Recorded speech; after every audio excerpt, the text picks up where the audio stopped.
他是一位真正的空中老兵，一头在台海天空守了超过50年的飞天虎爷，被誉为不是主力的主力战机。他就是台湾的 F5 战斗机。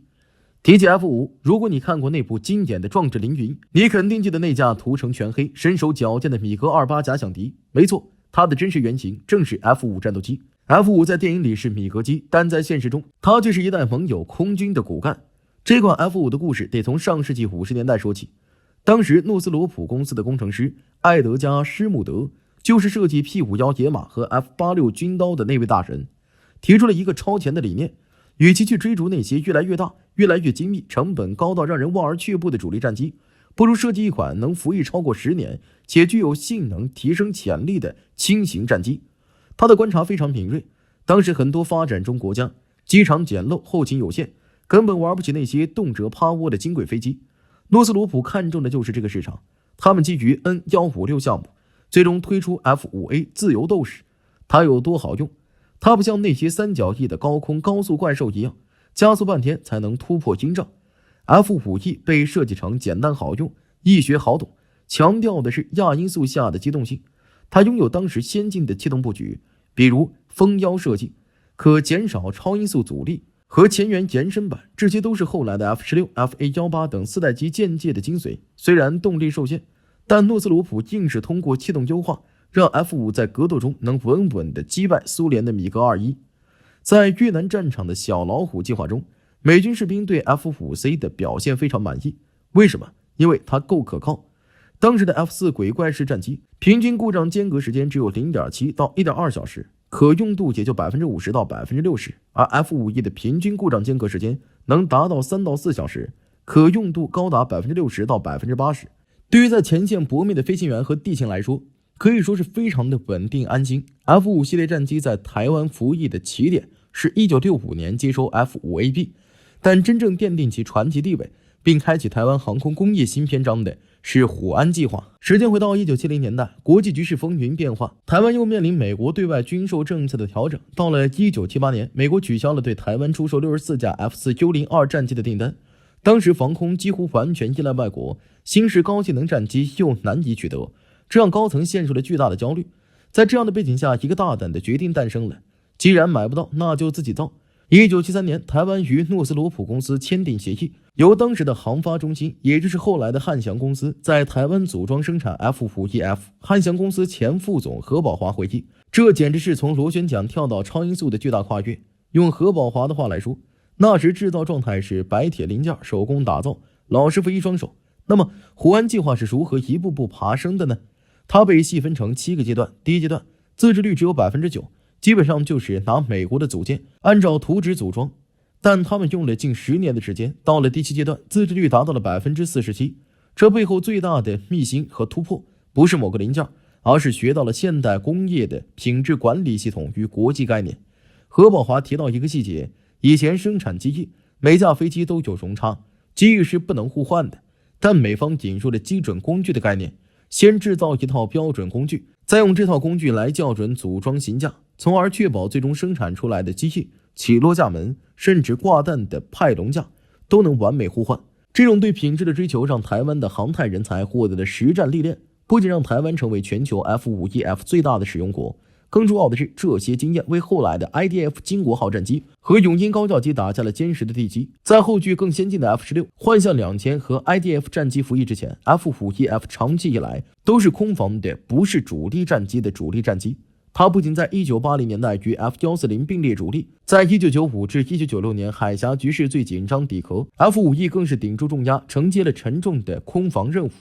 这头老虎的威慑力体现在一项极具胆识的任务——威力侦巡。退役上校宋文熙回忆，在1990年代之前， F5EF 的飞行员可以飞到外围空域进行侦巡，甚至是在海峡线附近进行威力侦巡。这种任务目的是震慑对手，也是磨练飞行员的胆识。宋文熙笑着说，他当时是资浅飞行员，经常被安排在靠近海岸线的那一侧的2号机。当 F5EF 编队进行侦巡时，对手的战机也会起飞伴飞监视。更让人心惊的是，地面部队的防空飞弹雷达会锁定他们的战机，有时对手的战机也会开启火控雷达锁定。宋文熙形容，那一瞬间 F5EF 座舱内的雷达告警接收器会瞬间大响，而2号机总是第一个被锁定的目标。他每次执行任务都感觉背脊发凉，显现了当年一线飞行员在冷战对峙下的巨大压力。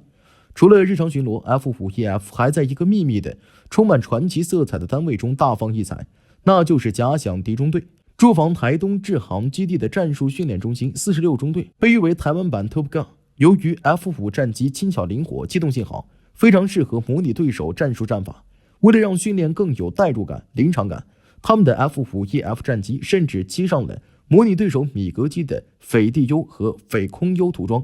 这些特殊的涂装成为了空军津津乐道的话题，直到 F5 解除战备，这些涂装才正式走入历史。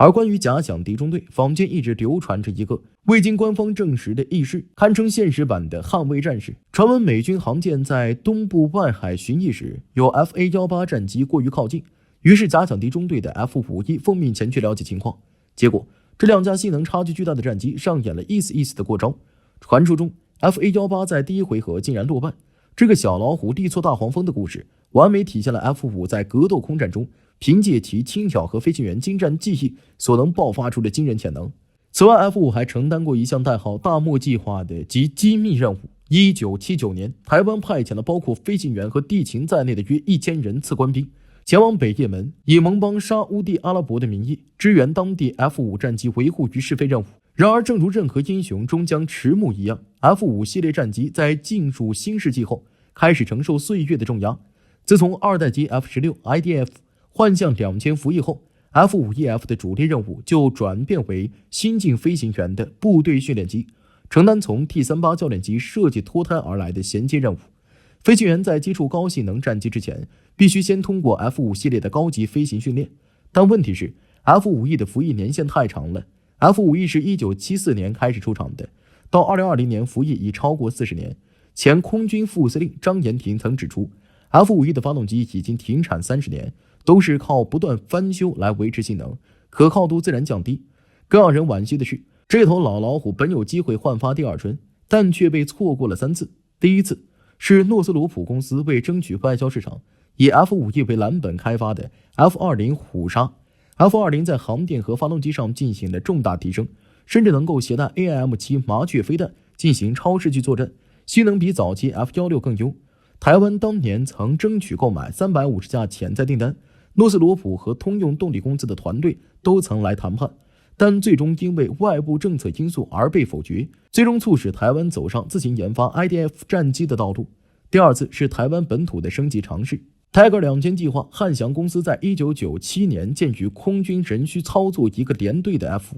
决定以 IDF 战机的航电和武器系统为蓝本，为 F5E 进行性能升级。这次升级堪称豪华，换装了 IDF 的金龙 GD53 雷达、数字座舱，并能挂载天剑2型飞弹，具备超视距作战能力。然而，当时的空军高层对 F5E 兴趣缺缺，认为它迟早要退役，最终这项耗费心血的本土升级方案被搁置。这次的决策反差巨大，同一时期，其他国家如新加坡、泰国和巴西都积极升级 F5， 打造出了超级虎。例如，泰国的超级虎升级后，性能甚至被认为不输 F16， 而巴西的 F5M 甚至能发射新型巡弋飞弹。台湾的 F5E-F 却只能以最老旧的面貌继续苦撑。第三次是高教机换装的延宕。由于永鹰高教机计划从外购转为自研自制，使得原本计划在2010年退役的 F5E-F 被迫多服役了10几年，飞行员培训体系也被压缩。有报道指出，学官的训练时数曾从早年要求的400小时降至260小时，甚至更低。服役年限的拖长，加上老旧的机身和发动机的不断翻修，最终导致了令人心痛的悲剧。从1974年服役至今， F5 型战机在台湾一共发生了29起事故，造成22名优秀飞官殉职。进入2020年代，短短5个月内就发生2起重大事故。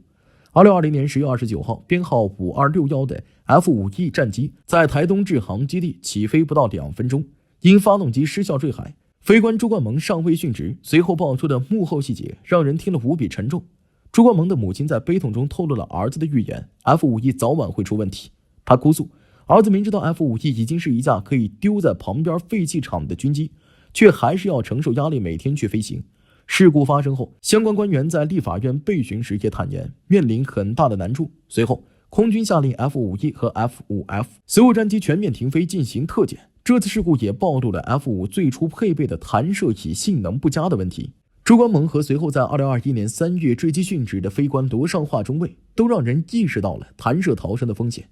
军方迅速采取行动，核定了 7.8 亿新台币的预算，采购了70张马丁贝克公司的 Mk16 先进弹射椅，并在2022年底前完成了全部换装。这批先进弹射椅具备零高度、零速度启动的能力，大大提升了飞行员的低空逃生保障。只是这份安全对于那些已经牺牲的飞官来说来得太迟，最终这头守卫台海半个多世纪的老老虎迎来了他的休止符。随着永鹰高教机的逐步到位，空军训练体系完成了从3阶段3机型到3阶段2机型的现代化转型。F-51F 战机已于2023年底正式解除战备任务，其仅存的 RF-51侦察机也于2025年7月4日在花莲基地举行除役典礼，正式告别天空。从1965年的 F-5A 到后来的 F-51F，F-5系列战机在台海空军服役了将近一甲子。它不仅在青黄不接的年代扛起了空防重任，更以虎安计划的合作生产为台湾航空工业播下了现代化的种子。